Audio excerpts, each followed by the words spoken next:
Good evening, everyone, and thanks for joining us on this sunny evening when you could be in a pub garden, so we really appreciate it.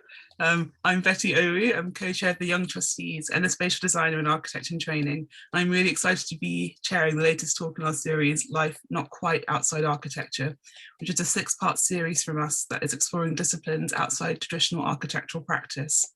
If you're looking for a fresh perspective because you're stuck in an architecture vacuum and lockdown's got you thinking about alternative careers, then you've come to the right place. Over the next few months, we'll be hosting a collection of divergent voices from disciplines covering the public sector, community, development, curation, journalism, academia, climate, and more. And all the speakers have one thing in common. They started out studying architecture. The seemingly predetermined marathon towards obtaining the coveted architect title sends people down a path which rarely leaves an opportunity to pause and question the direction it takes them.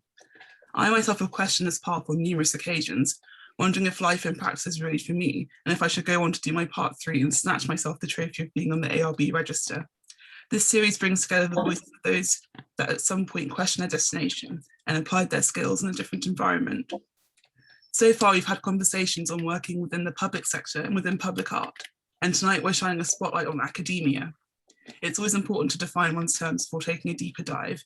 So for the purposes of this conversation, we're defining academia as the environmental community concerned with the pursuit of research, education, and scholarship. The activities that we're concerned with today are research and teaching. As a recent graduate from the London School of Architecture, with a lifelong love for education and knowledge, and a grandmother who was a geography teacher, academia is a subject that's close to my heart. When starting out on the journey to become an architect, we all entrust ourselves to academic institutions to teach us the fundamentals and develop our own interests along the way.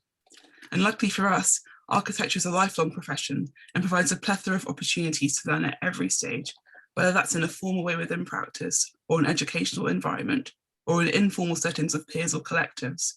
It's been exciting seeing networks such as the Architects Climate Action Network and Black Females in Architecture highlighting the benefits of collective practice and action to further advance and enrich architectural culture and to upskill the profession. Architecture as a discipline is advanced not just through building, but also through research. As Carly Ratti says in Open Source Architecture, the purpose of the architect is not just to conceive of and build form, but rather to observe the built environment and seek to understand our role in its inexorable advancement. Pursuing academia gives individuals the chance to shape and contribute to the architectural canon and to imagine new futures for architecture in the built environment by using theory as a tool to identify problems to bring about change. It also gives the chance to shape young minds and teach the next generation of architects, something that is a big responsibility if we're ever to create a more equitable profession where people from different backgrounds are able to thrive. So, how do you begin on this pursuit of research and education? How do you gain a teaching position? And how can you use your academic practice to inform your personal design practice? We have a fantastic panel here tonight to talk about their experiences within academia from different perspectives and how they've each used academia as a personal practice that has informed their wider interests and outlook on the built environment. We have here tonight with us Nana Biamah-Ofosu, architect, educator and writer and co-founder of Studio Nyali, Helena Howard, architect and educator at UTA Canterbury, and Anna Mill, designer, artist and author of Square Eyes. And so I'll now pass over to Nana to introduce herself and to talk about how she got to where she is today. Thank you.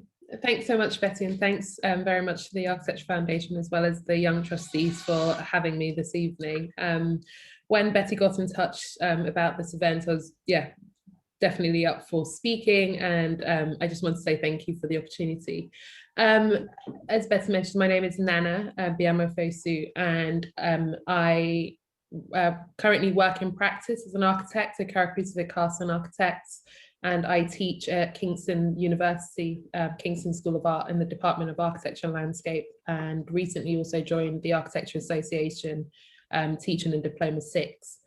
How did I get to where I am today? I'd say, I think in reflection of this conversation, kind of talking about life not quite outside of architecture, I think is a pretty good summary of how I got to do this. I think for me, the practice of teaching and research is also architectural practice.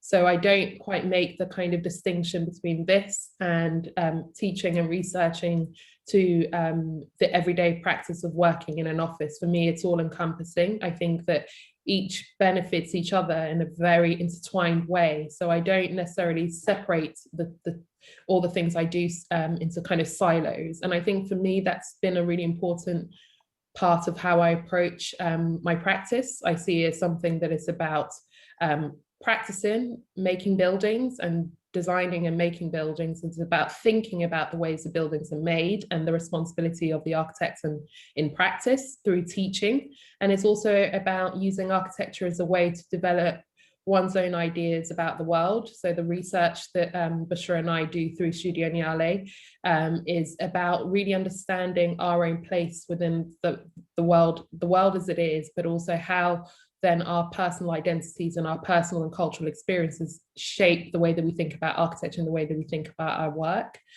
And the other question was, what inspired me to go into architecture and academia? I think for me, I've always enjoyed teaching. I think I describe myself as a lifelong learner. I've always enjoyed the pursuit of knowledge. My dad jokingly says, like, I'd be a student if somebody paid me to do that for the rest of my life. And he's possibly right.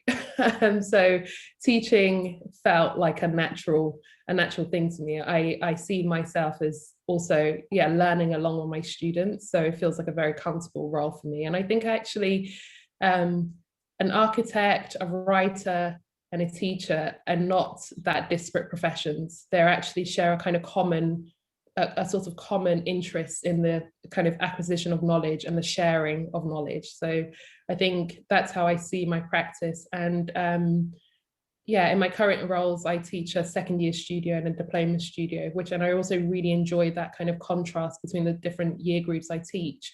I think second year is also a really crucial year in the training of an architect, because you've got past year one and just kind of learning the skills. In the second year, you're kind of finding your feet and your voice. And so I feel really privileged to be able to teach at that level, especially because it's about giving students the voice to use architecture to find out something more about their own selves and their interest in the world and how they see the world.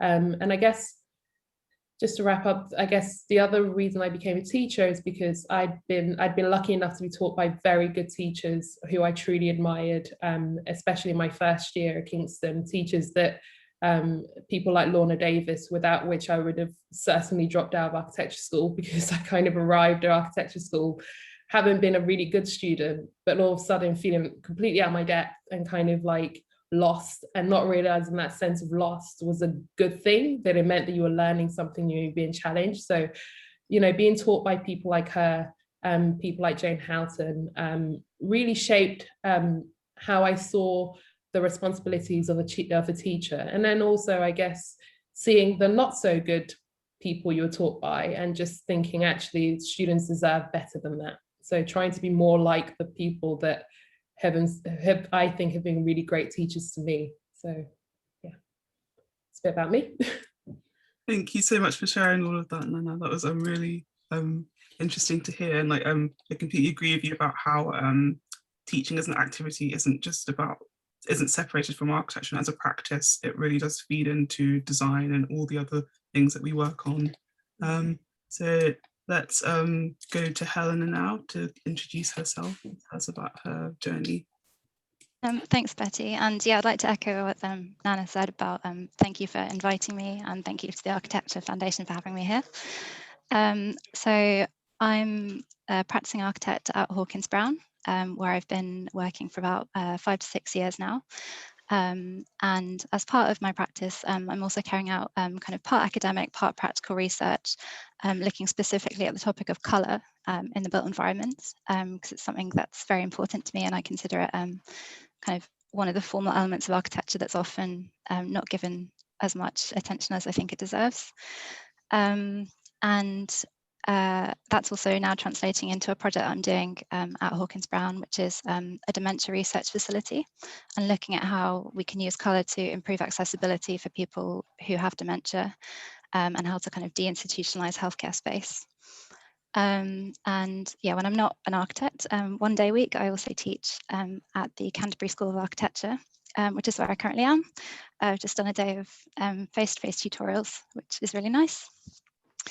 But yeah, in terms of where my academic interest came from, the interest in colour probably stems from my master's unit.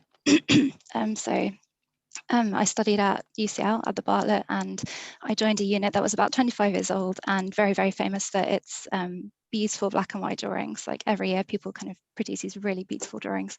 So when I joined the unit, I thought, okay, I should do that as well.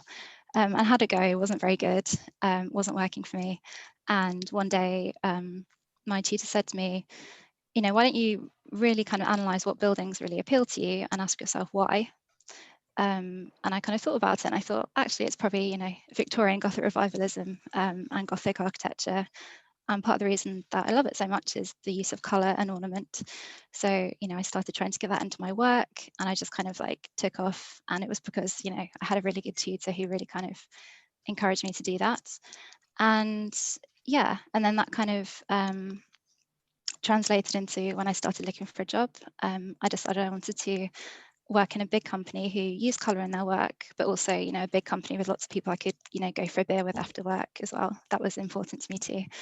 And yeah, so 2 to 3 years into my time at Hawkins Brown, they started doing this thing where they offered a kind of research position where you could put forward a research proposal and be given 3 months of time to investigate it in detail and think about how that could then translate into the work that we do as a company and into the projects that we're working on day to day.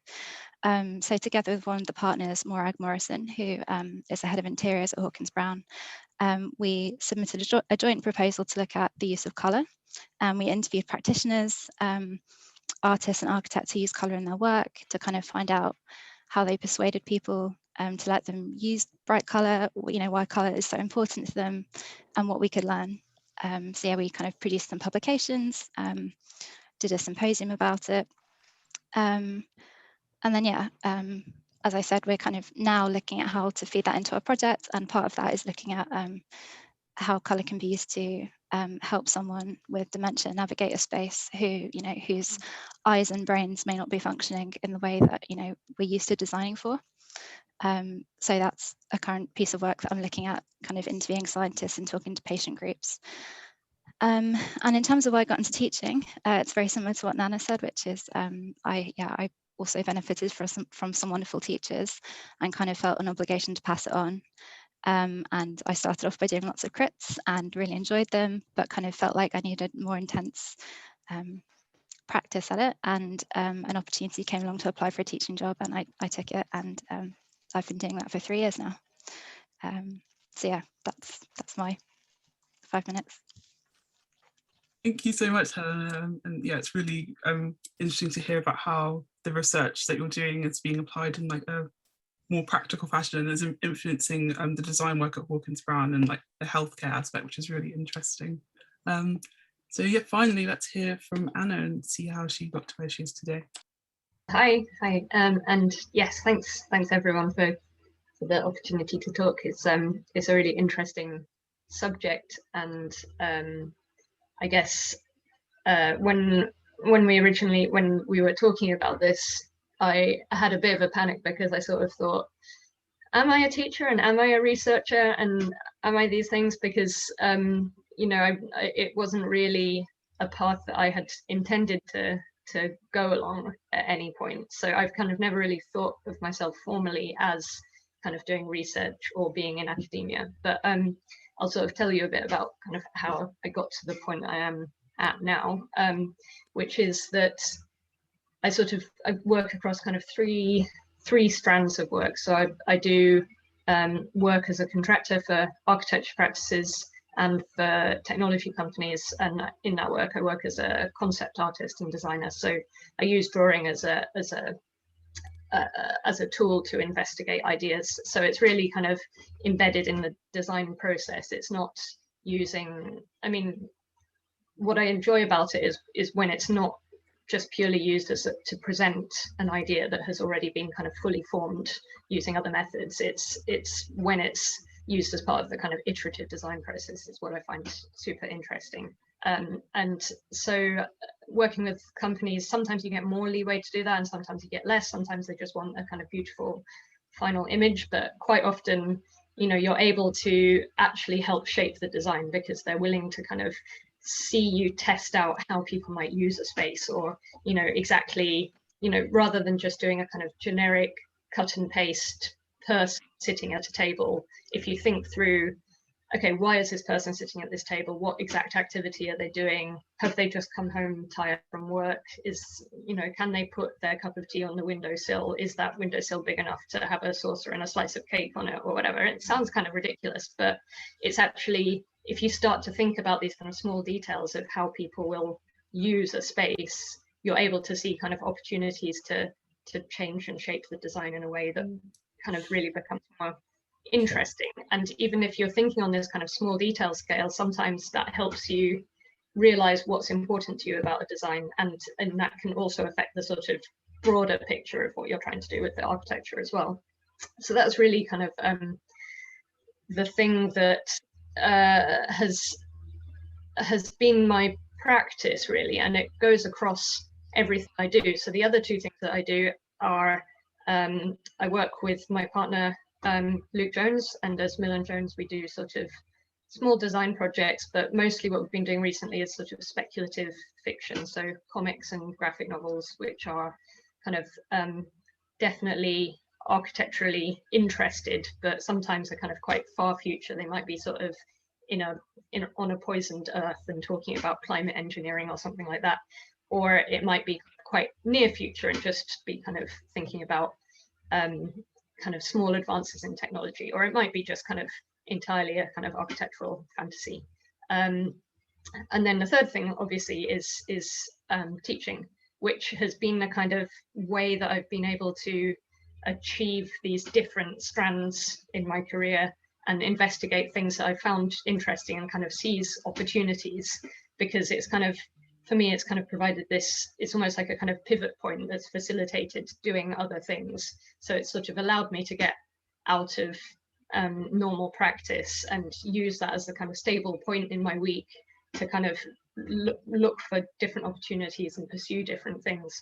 But obviously, like much more than that, it becomes a thing that is that just generates ideas for me as well in its own right. Like I really suddenly found that I enjoyed it. So you know, I love having design discussions, and particularly like these one-to-one design discussions with students. And it was in a way, I didn't go into teaching because I thought I would be a good teacher, because I had this idea of who was the sort of good architecture teacher. And it was someone who was kind of much more eloquent and who was really good at writing and all of these things, which I'm actually not brilliant at. Like my communication method, my best communication method is definitely like images and drawings. And so I never really thought that this was something I would go into. But then someone asked me to come and do, I think it was a month of cover, because they were going to do a research project. So they just needed someone to cover their teaching twice a week or once a week for 4 weeks or something like that. And so I thought, well, I'll just go and give it a go. And I suddenly realized that actually I really loved it. Like the bits that I was worried about were things like thinking about how I was terrible at crits and I couldn't discuss a project while I had like a whole audience of people looking at me.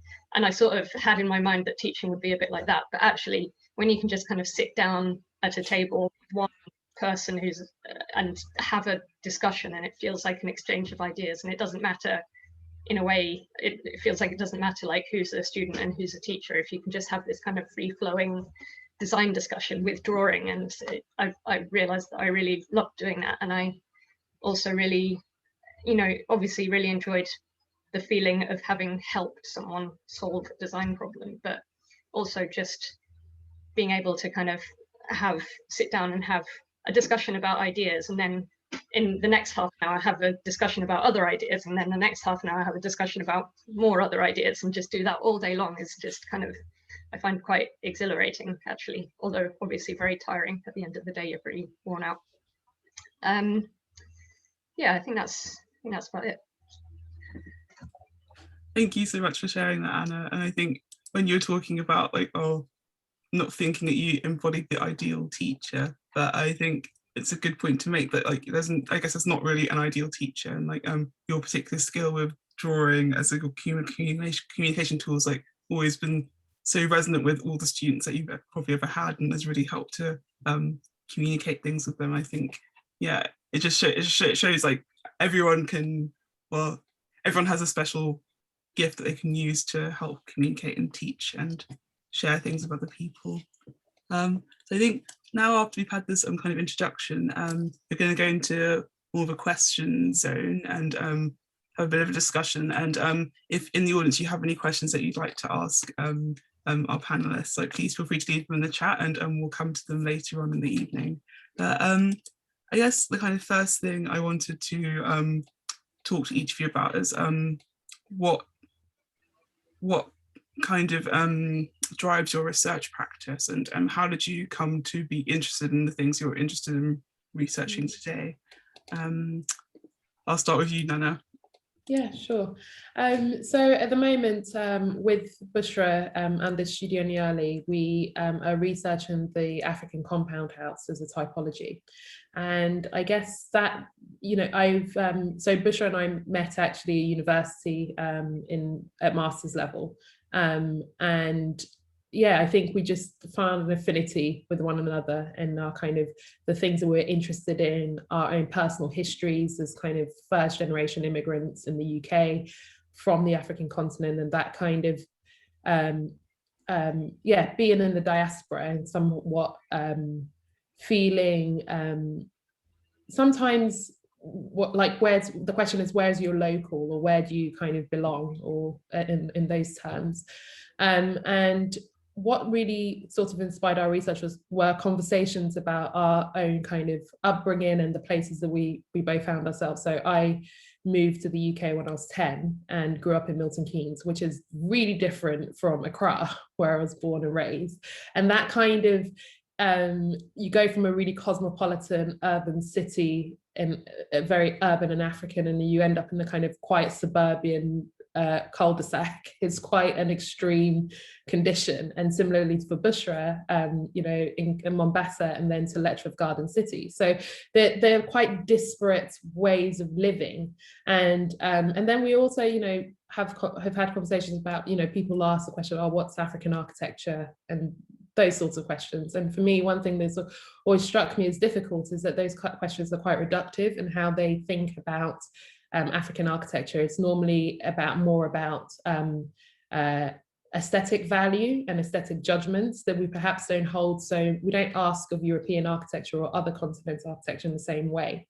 It's only ever when it's asked of the African continent, and there's a kind of Disneyfied version of it that's presented. And that, I guess the research came out of being a little bit angered about that, and wanted to ask the question that were Africans defining their own architecture rather than somebody else imposing what they thought their architecture was onto them. And the compound house was, so the question we asked was actually, if you were to answer that, what would be the answer to that? And the thing that struck us most is that no matter where you are on the continent, any of the countries, you will always find some sort of dwelling type that is that is kind of arranged in a kind of communal way, with a courtyard or compound in the center.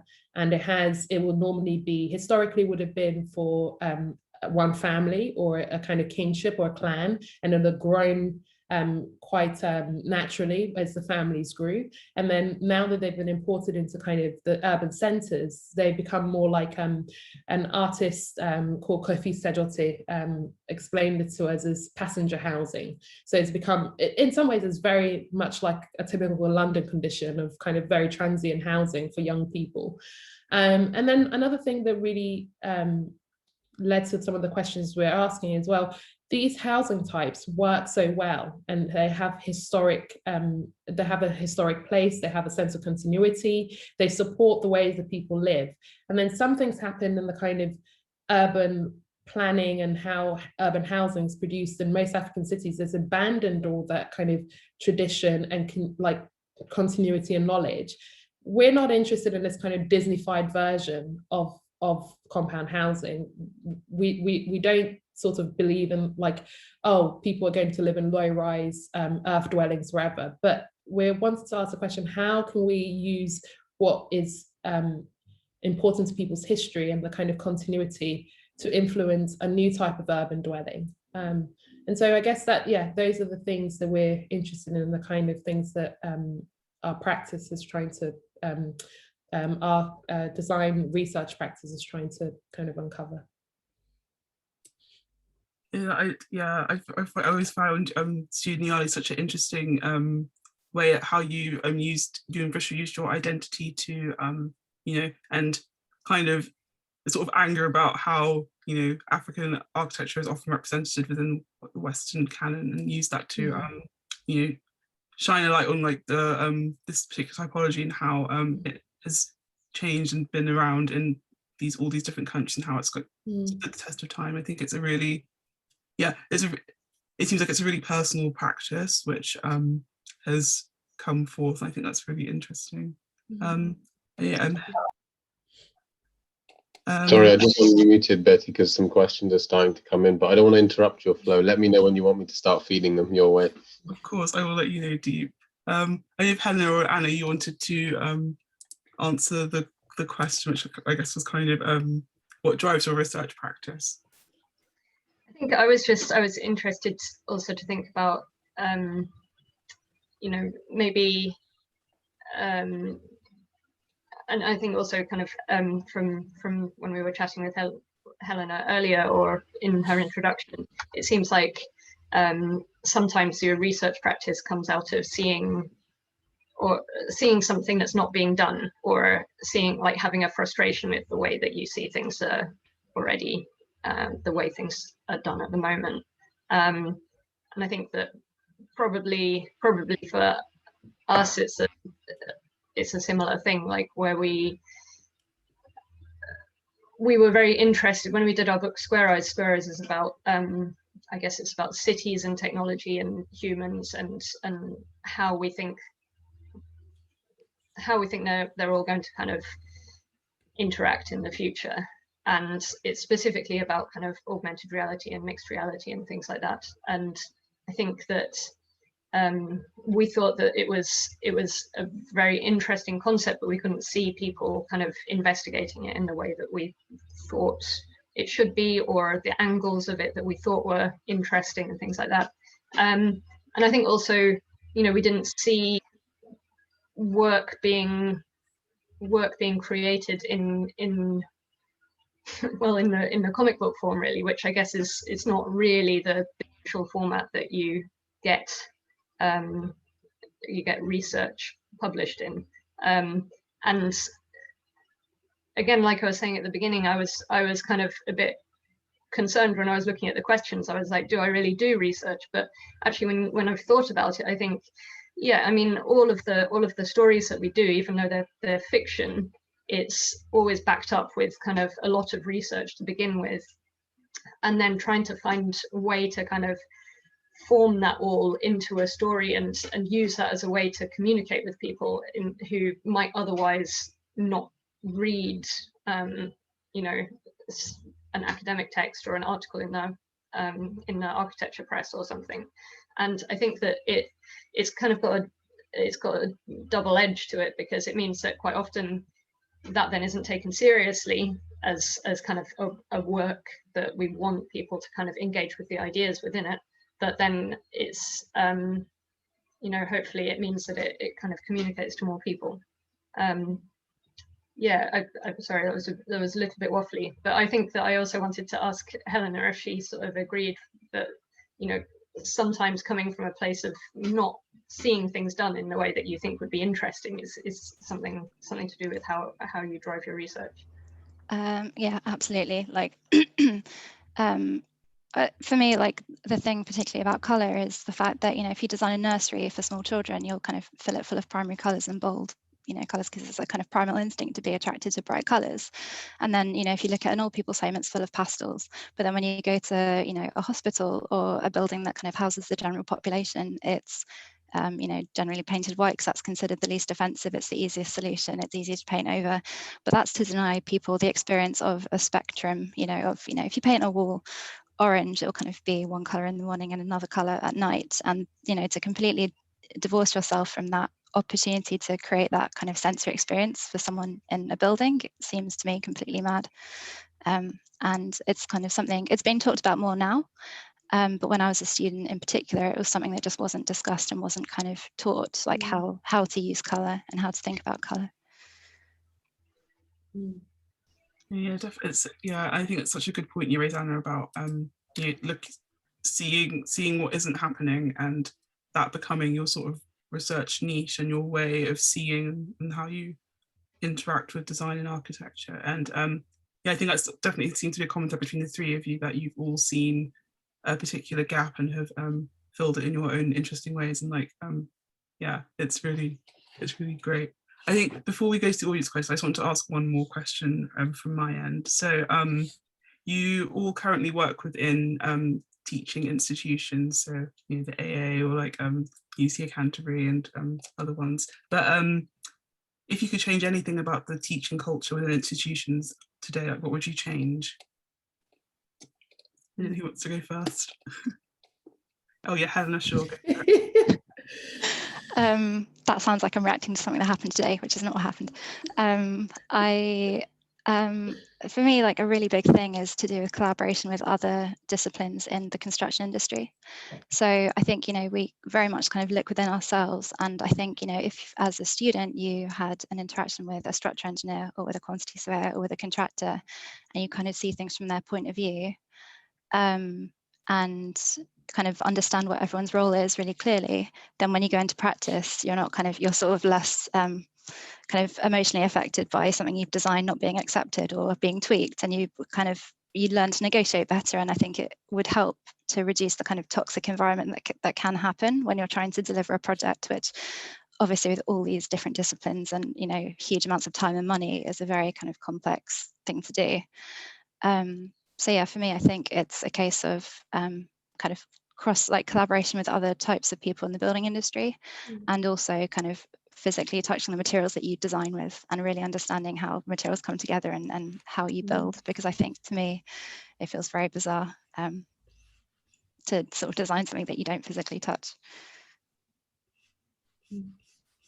Yeah, definitely. I agree that education would definitely be enriched if we were to interact with other students more. I know that happens in other countries, and it's something that could happen more here for sure. And Anna and Nana, did you have any thoughts about what you would change within current education culture? Well, I think that I kind of maybe to build a bit on what Helena was saying, I think that also collaboration across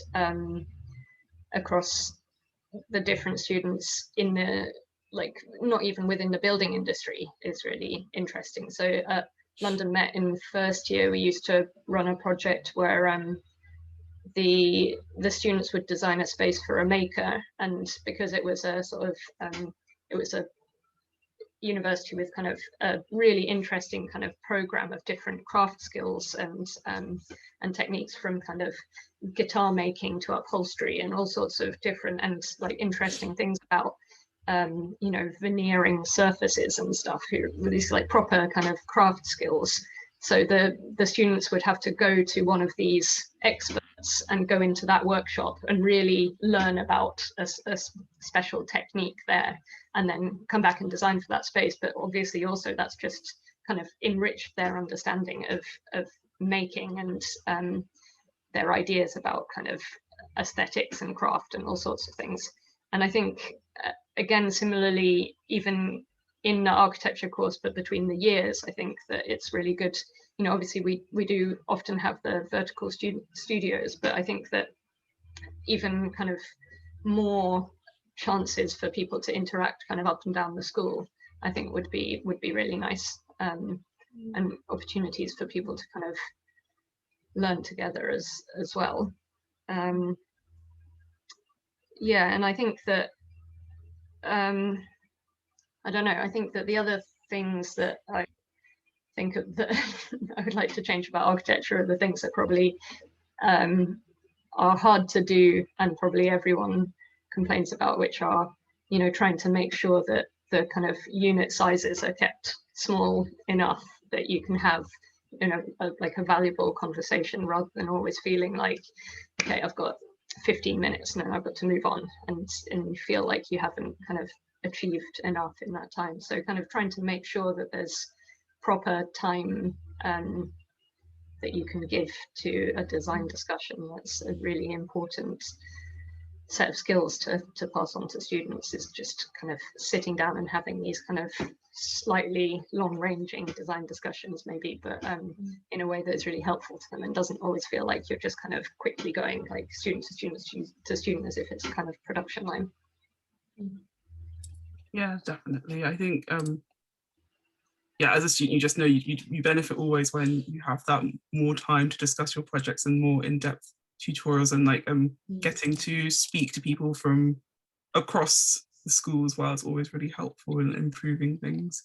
Nana, did you want to jump in on this question? Yeah, I think if there was one thing I'd like to see, I think it's true for most institutions, especially those in the UK, is more transparency about how one gets into teaching and who gets to teach. I think that that's a major barrier actually in, especially when we talk about things like diversifying the profession. I find it hard to stomach when that's not happening necessarily in architectural education, and that's the first barrier to diversifying the profession. And I think that that's yeah, I think that that would be my most urgent thing I think we need to address, actually, who gets to teach, how are you invited to teach? Because perhaps I can ask Helen and Anna this, but I got into teaching, so I teach at Kingston, which is also my alma mater, and I studied there for part 1 and 2, so I'm kind of part of probably the building as well. But I started by critting, and then I was really lucky because just after I graduated, Andrew Clancy had joined the school and had started to set up the architecture summer school. So I got an opportunity very early on. Bushra and I taught the summer school for a week, and really got to grips with how you teach, and that was kind of invaluable experience. I've done crits before, I've been on crit panels, but there's teaching 17-year-olds for a week who are keen to get into architecture and understand architecture education sharpened my tools as a teacher so much. It's the things you take for granted. I am of the belief that there are lots of very good architects, and we've always assumed that a good architect makes a good teacher. I don't think that's true. And I think that it's a different skill set. And, I've been taught by great academics who are also practitioners, but I don't think that necessarily those skills are to be taken for granted about how effective a good practitioner is therefore than a teacher. And I think that for me is something I'd really like to see change. And also I think, to echo both Anna and Helena's points about kind of interdisciplinary design culture, I think that architectural teaching, and I think it's changing, and I think that it's becoming broader, but for a long time was quite insular in who it talked to, who it looks at. So things can easily be discarded as non-architecture, and that's part of the reason why it took Bushra and I years after graduating to be able to really explore kind of African architecture and the compound house, because it's not written about in the way that Palladio is written about. You're not going to find huge books and in libraries about that, or beautiful measure drawings made, because it's a different kind of recording of history. It's much more oral, it's much more through the kind of passed on histories, through objects and things like that. But all of those things, the tools that we use to research, are not classified as part of the academy, so that limits then what one is able to bring to that academic space, and by way limits how much of themselves they're able to bring. So I think those are things I'd like to see changed.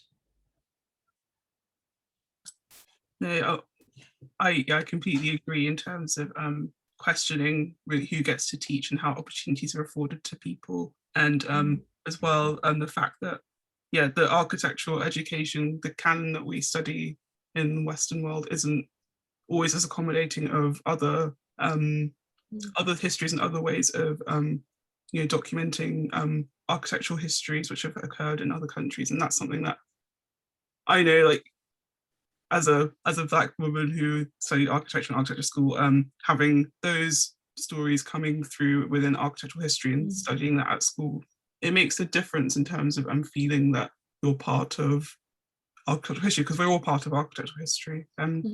Yeah, I think Deep's going to bring in some of the audience questions now, which you've got in the chat. We've got quite a few good ones, so take it away, Deep. Yeah, thanks for that. I think some really amazing points. I think some of the questions you raised right at the end, Nana, is actually a question I would ask you to answer yourself later as well. But I think I've always found that actually getting into teaching is a dark art. Like all of you have got really incidental stories of how you've actually entered it, whether it's through temporarily covering someone or whether it's through a summer course, through luckily the change of head of year that's allowed that opportunity. And I don't know if we crossed over, but I also studied at Kingston during that time with Bushra, but our paths just didn't cross probably. But I think you were third year when I started in first year, because I remember your very incredible drawings.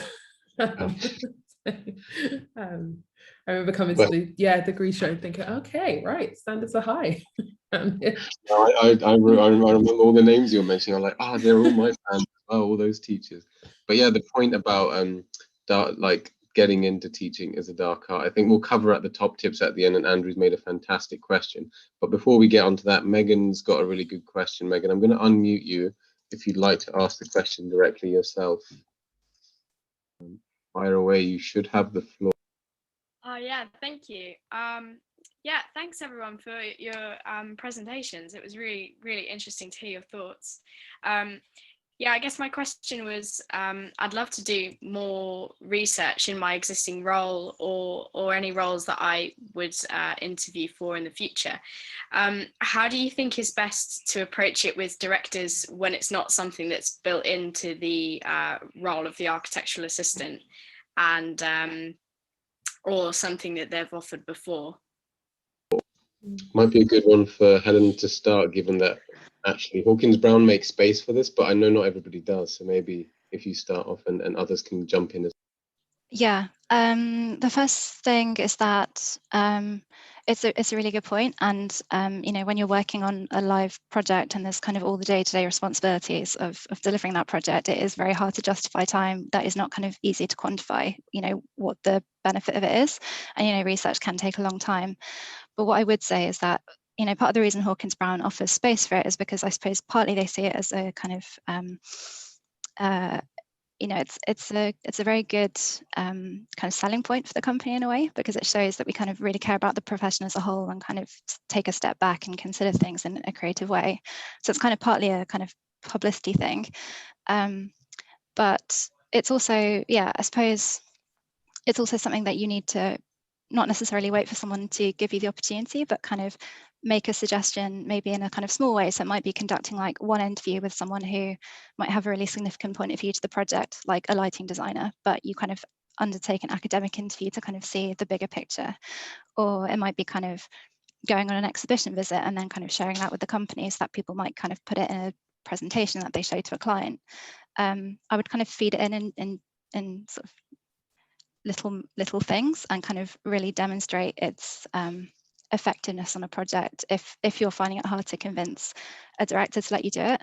But what I would say is most people that train in architecture do see the value of academia because they spent 5 years in academia to get there, and they should kind of, in their heart of hearts, want the building to be good and want it to be interesting and be full of new ideas. So I think it's about taking the initiative a little bit and being kind of strategic with how you do it.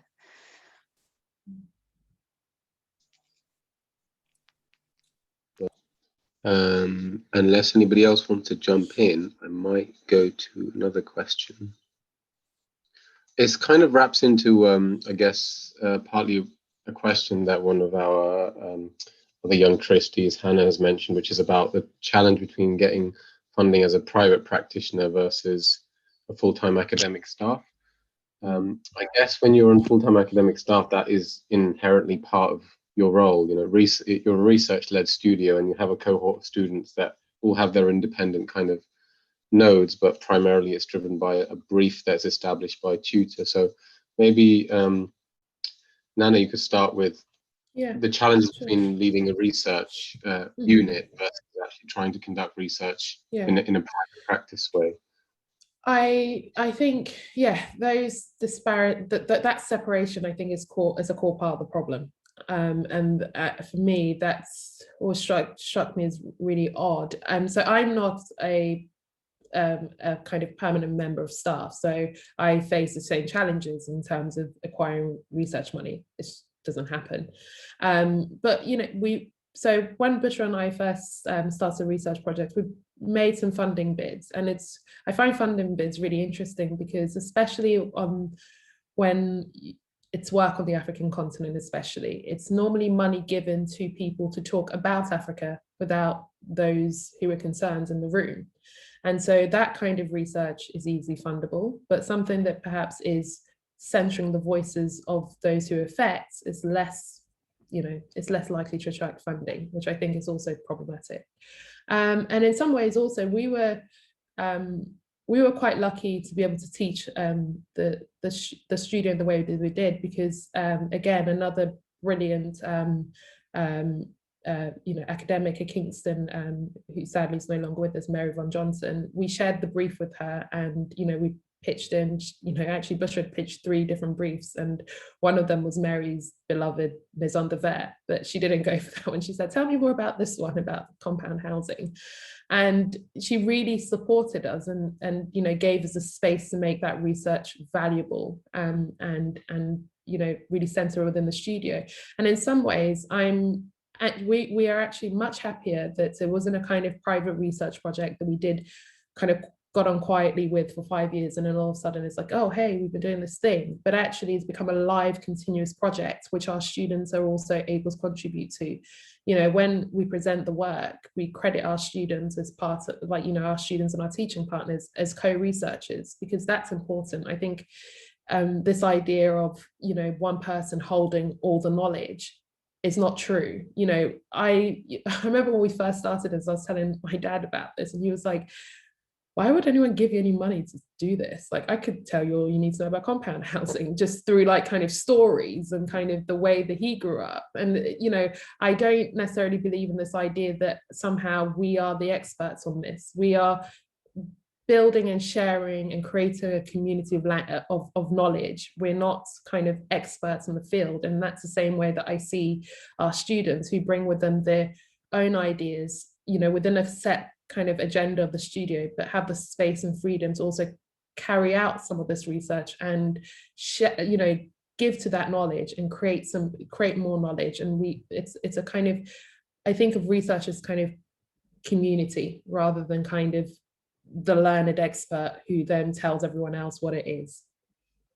I don't know if that answers the question really directly, but to summarize, it's hard to get funding because I think it's part of what people see, what they perceive as valuable, and somehow you've got to start it, and then they will come. This is what I see. I think you nailed it on the head, Nana. And I think wherever I've been successful internally, it's been demonstrating value to a business through a properly formed business case for a research, and that chimes bells with whoever's contributing to that, so long as they see a long-term kind of that research leads to something, and it's not just you like something and you like doing it. Why should we pay for something that you just like doing? You want to know more about it. And I think questioning that and actually tying it to the benefits for a practice is fundamental. But no, I think you answered that perfectly well. I'm going to unmute Jake because he's got a question which he feels it's better to articulate through his voice, which he always is. He's a great articulator, so he's also a young trustee. Thanks, Steve. Well, now pressure's on for this one. I was going to say, like framing this is, just outside architecture. What happens in your studios where you come across a student who you see already might have that inclination? And I remember being in crits myself, and you knew the ones that were going to go and do part 2, part 3, and you were rooting for them. But then you also saw your fellow students who were part of that 13 or 14 who don't make it to like big fancy RIBA architect. And Nana, you said something nice at the beginning where you said like for letting them see who they become, and it's that like whether you're studying BA architecture or BA psychology, you can still like see your own personal development, and that's what uni's all about.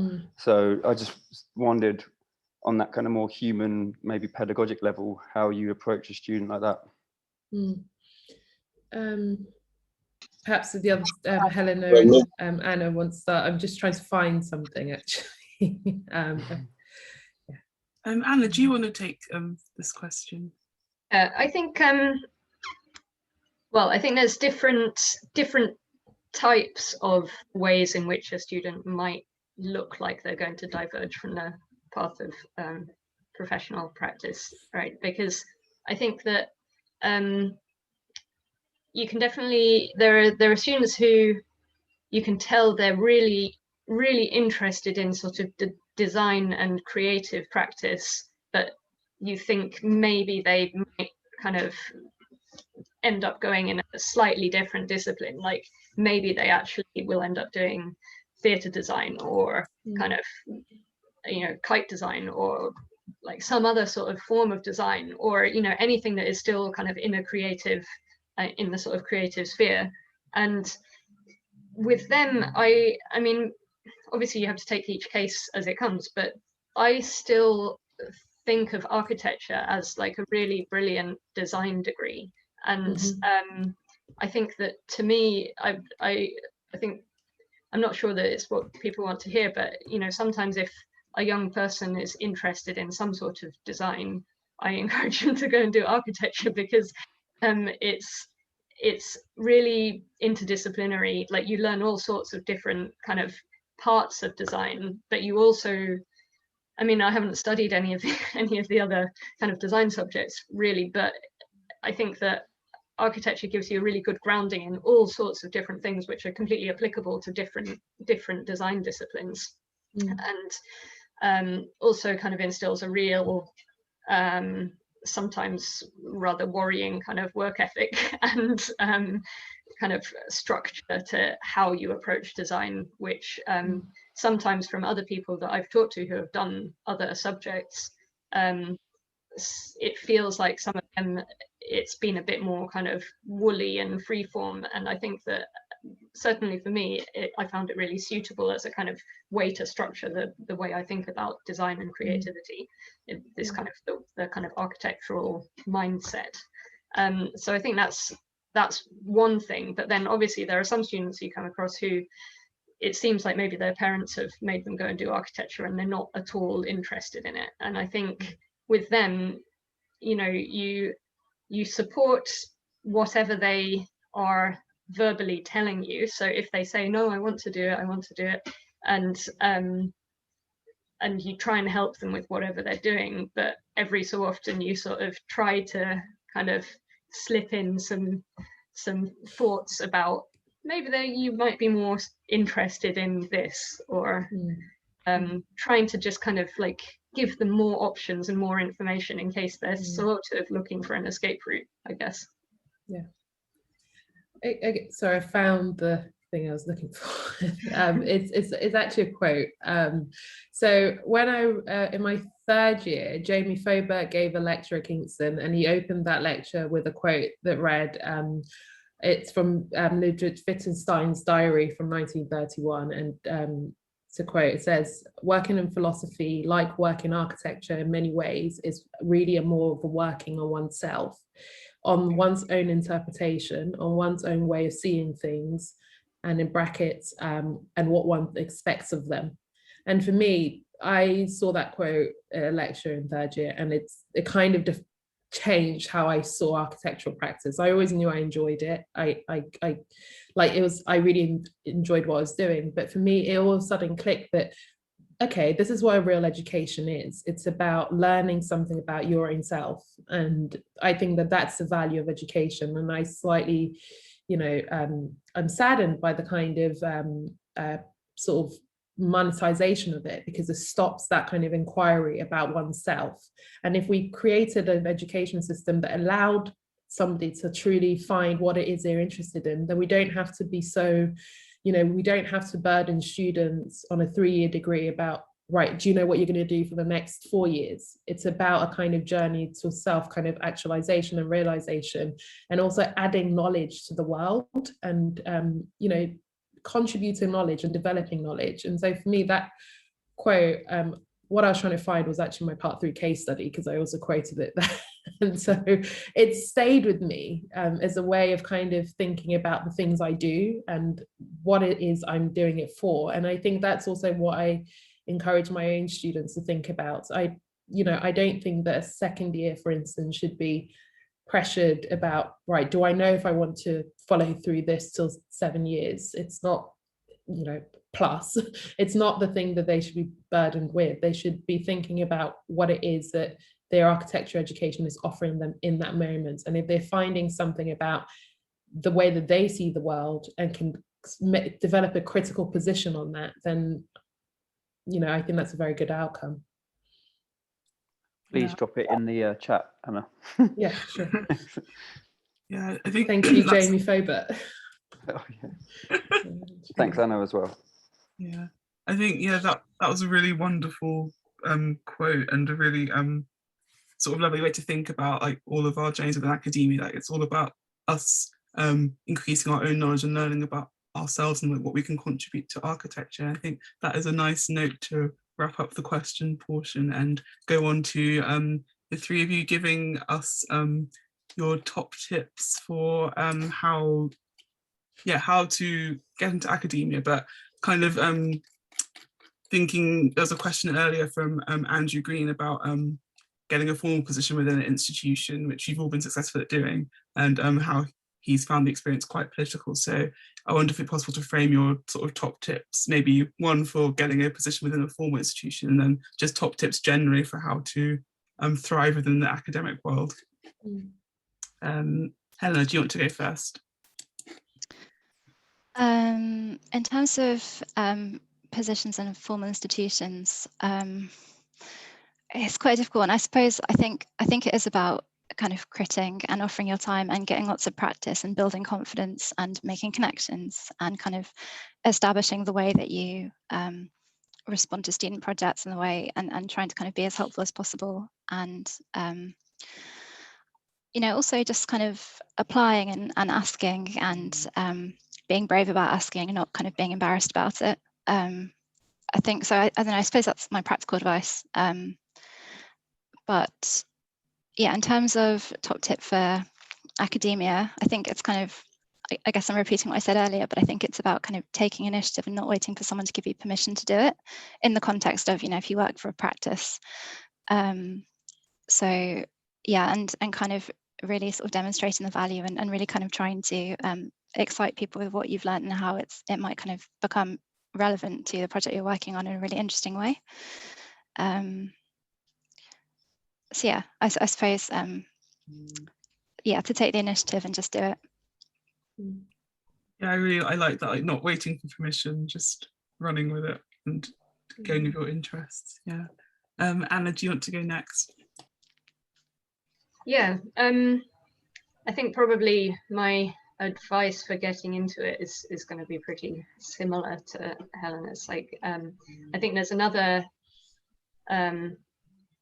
thing that you can do, which is, I mean, it still involves kind of having to get to know people who are going to offer you, going to accept your offers and things like that. But I think that if you have particular skills or particular, like, something that you feel like you can offer as something like a one-day workshop, or like a guest day or something, like, I think quite often tutors are sometimes a bit exhausted, and they would kind of leap at the chance to have someone do like a half-day workshop or something like that. So I think that if you're able to kind of come up with something which is your kind of offer, and take that to people, especially if you kind of, I think you could even do that as a sort of as a kind of cold call type thing, if you feel like you've got a particular skill that you can offer, and you've looked at a kind of a studio's brief, and you can see how it fits within what they're interested in, then I think that it would be perfectly possible for you to just email and say, you know, this is who I am, and I think that, and I'd be very interested to run this half-day workshop with your students, and, you know, why don't we get on a video call and chat about it? I think that seems like, you know, offering something, unfortunately, I guess is the way to make these inroads. But I think that as soon as you start to do that, you start to get on people's radars, and, you know, it even might be a different tutor in the same institution who's like, oh, you know, I heard these students talking about this great workshop, and who was that? And like you need to have some sort of inroads that you need to make for yourself. And I guess my top tip really is that I think that I would urge people who don't think they're teacher material to do it as well. Like, I don't think I think that the whole profession is much richer for having different characters teaching and people having different ways of teaching. Like, as I said at the beginning, I kind of feel very uncomfortable still if I have to stand up in front of like my whole group of students, even if I have already known them for half a year, and like do a slideshow presentation. I really hate it. But I know that that's just not where my skill set is. My skill set is in having these like one-to-one discussions. And I think that just because you don't feel like you fit the bill of what you think is like something like a professor, doesn't mean that you don't have a great deal of value that you can offer to students. And also, obviously, like all students are different, and I think that it needs a set of different tutors as well to fit the different students. So I think that just to summarize again, my top tip is to really try and get people who haven't considered doing teaching to give it a try as well, because I think it will make it all much richer. Yeah. Oh, yeah, I think that's those are really good top tips, and I really like the one about thinking of what you can offer, because and kind of going after opportunities yourself, and I think that's always a good way to get your foot in the door and get people to talk to you and give you their time. Nana, do you want to give yours? Yeah, sure. I echo everything that Anna and Helena have said. So I guess not to kind of just repeat it, I guess what I'd add is to have a critical position on something, have a critical position on the thing that means most to you. And I think that people can see that when people have, it's not to be kind of gimmicky. I think that's different. I think that it's not to be kind of just kind of left field because it's, you know, you feel like nobody else is saying this kind of thing, but it's to have a really strong position on what you think architecture is, and also thinking about what architecture is beyond just the profession. What does architecture actually mean to people using buildings and the built environment? And I think that for me is a thing that I'd like. I think it's really important when getting into teaching. What is it that you're actually offering to the sort of production of knowledge? And I think that's a really important question to ask. And then I think, sadly, I think the question is more put to universities in the sense of how are they doing more to diversify who gets to teach. I don't think that that's necessarily a problem for those looking to teach. I think it's a problem for those within the institution already.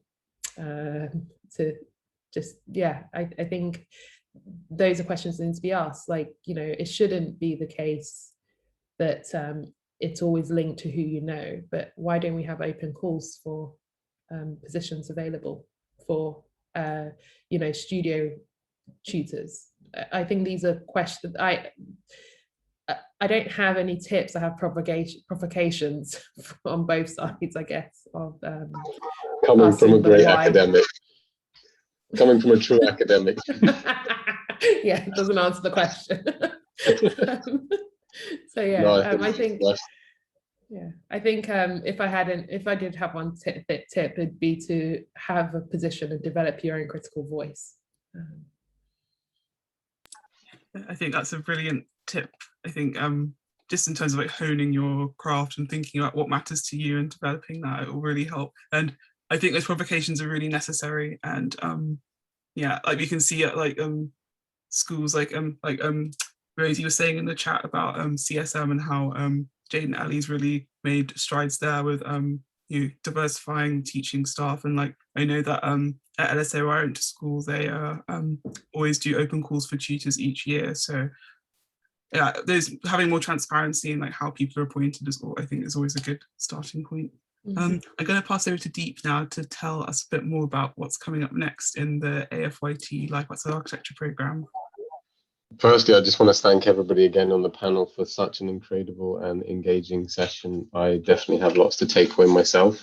I've been in that cold calling situation myself where I've emailed universities, even my own ex-university, and just no responses, nothing. And I think that doesn't mean you stop trying. And I think the idea of cold calling and persevering, there's so much you can do, but it needs to happen from both angles. A good example I'd give is we had somebody within the Barking and Dagenham as a resident who's an undergrad got into LinkedIn, contacted the MD via LinkedIn and said, I live here and I'd really love to work for you guys. That went round to our head of design, came to me, we interviewed her, she was fantastic, and she's starting to work for us. So like actually going out there, putting yourself out there can make a difference, and don't ever underestimate, doing that. And what feels like a brave thing to do and you're scared, just do it. What's there to lose? You get no response. And that leads us on to next week. So we had a great session this week, and I think a lot of what was said today, which was about architecture not being seen as just architecture, the education seen as a vocational course that can lead to so many things. And I think that leads us on to our next session, which is going to be looking at architect as what's always worded as the dark side, which is the developer. So we're going to have a fantastic panel of people who have also come into architecture from a variety of backgrounds and are doing great things, either they're in local authority development companies or private developers, and just we're going to talk about using your skills in that way. So please join us. It'll be in a month's time, and it'll be advertised through all our channels in the same way. So thanks very much for everyone. Thank you all. Thank you. Yeah, thank you all so much for coming today and for everything that you said. And this will be going off on our YouTube page in the next couple of days. So if you want to go back and get some of those golden nuggets from Helena, Anna and Nana, you can go and rewatch to your heart's content. So yeah, thank you all for coming, and we hope you have a lovely evening and enjoy the rest of the sun. Thank you. Thank you very much for having me. Yeah, thank you very much. Thanks all. Loving the Nana Nas in everyone's names as well. Yeah.